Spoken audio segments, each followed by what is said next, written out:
Hello students, now we are going to start the second part of our explanatory video.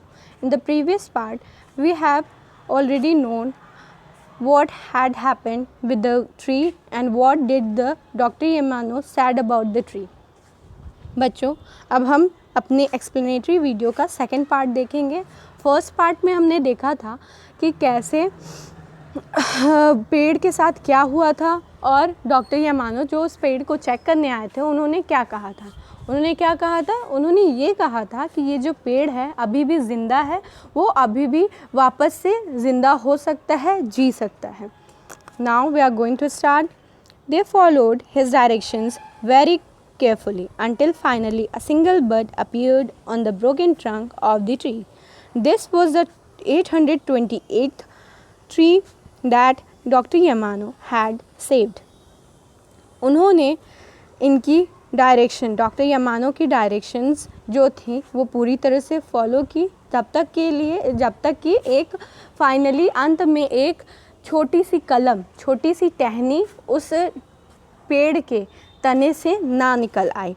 ये जो पेड़ था वो 828वां पेड़ था जो डॉक्टर यामानो ने बचाया था. Tadahiko Yamano was born in Osaka, Japan in 1900. He loved mountains and trees and spent many of his early years overseas working in forest management. Dr. Yamano discovered for himself that the forests do not belong to the man alone. They are home to many other creatures. He saw how trees store water and protect us from floods and how they produce the air we breathe. तादाहिको यामानो जो थे वो Osaka Japan में 1900 में पैदा हुए. उन्हें पहाड़ और पेड़ बहुत पसंद थे. उन्होंने अपनी शुरुआती कुछ साल फॉरेस्ट मैनेजमेंट में काम करके बिताए थे.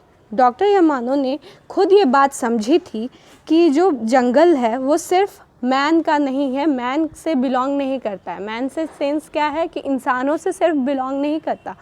वो क्या है, वो बहुत सारे जो लिविंग बीइंग्स हैं, अदर क्रिएचर्स हैं जो नेचर ने बनाए हैं, उन सारे लिविंग बीइंग्स का वो क्या है, वो घर है.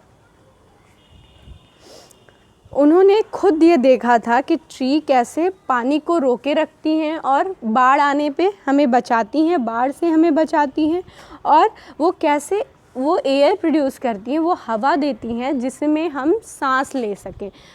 हम जैसे कि जानते ही हैं कि ऑक्सीजन प्रोड्यूस करता है ट्री, एक जो क्या है हमारे लिए, ह्यूमन बीइंग के लिए बहुत ही एसेंशियल गैस है. ऑक्सीजन के बिना हम जिंदा ही नहीं रह सकते. After the Second World War, when he walked in the mountains, he sensed that ancient trees had lost their vitality. He was very concerned. In Japan, you will often find braided straw ropes tied around the trunks of very large old trees, especially in shrine grounds or along mountain paths. This is a sign of worship and respect. Those who live close to the nature believe that gods and spirits reside within the mountain and trees, and they take great care to protect these things. It seemed to Dr. Yamano that he could hear the souls of the trees, these old trees, calling out to him in their suffering. दूसरे विश्व युद्ध के बाद जब वो mountain से होकर गुज़रे तो उन्होंने ये महसूस किया कि बहुत सी पुरानी ट्रीज़ जो हैं वो अपनी एनर्जी खो चुकी हैं, अपनी जानों को, अपनी लाइफ को खो चुकी हैं. वो बहुत ज़्यादा दुखी थे इस बात को लेकर. जापान में आप अक्सर देखेंगे कि जो पेड़ के तने हैं उसके किनारे, उसके चारों तरफ रस्सियां हैं बांधी हुई होती हैं, स्पेशली उन जगहों पे जहाँ कोई तीर्थ स्थल हो या जो पेड़ माउंटेन का जो रास्ता है वहाँ पर. ये एक कैसा साइन था, ये एक पूजा या रेस्पेक्ट का, मतलब पूजा करने की जगह का या रिस्पेक्ट का साइन था, जहाँ पे भी पेड़ों को ऐसे बांधा जाता था। जो लोग नेचर के बहुत पास रहते हैं वो लोग गॉड पे बिलीव करते हैं, और वो जो स्पिरिट्स हैं, वो जो रूह हैं, वो ये मानते हैं, ये बिलीव करते हैं कि पहाड़ों पर या ट्रीज़ के अंदर क्या है, स्पिरिट्स होती हैं, मतलब प्योर आत्माएं पाई जाती हैं। ये उन्हें ऐसा लगता था कि जैसे डॉक्टर यामानो उन पेड़ों की पुकार को सुन सकते थे, वो उनके दुखों को सुन सकते थे। In order to save the trees, however, he must first study them. He would also have to make medicine for their treatment. All of his would take time and money, but Dr. Yamano had very little money. His family, however, understood his firm resolve, and they stood behind him while he worked at night and studied during the day. पेड़ों को बचाने के लिए जैसे भी जो होता था, वो पहले उन्हें उन सब चीज़ों की पढ़ाई करते थे, उन सब चीज़ों के बारे में जानने की कोशिश करते थे कि जिनसे इन पेड़ों को बचाया जा सकता है।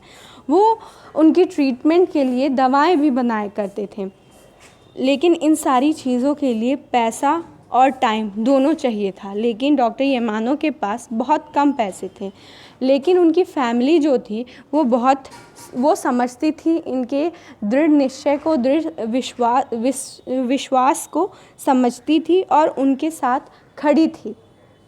वो जब उनके साथ हमेशा खड़ी रहती थी, जब भी वो रात में पढ़ाई करे, रात में काम करे या दिन भर पढ़ाई करे। In those days, damaged trees were reinforced by filling holes and cracks with concrete. This method was developed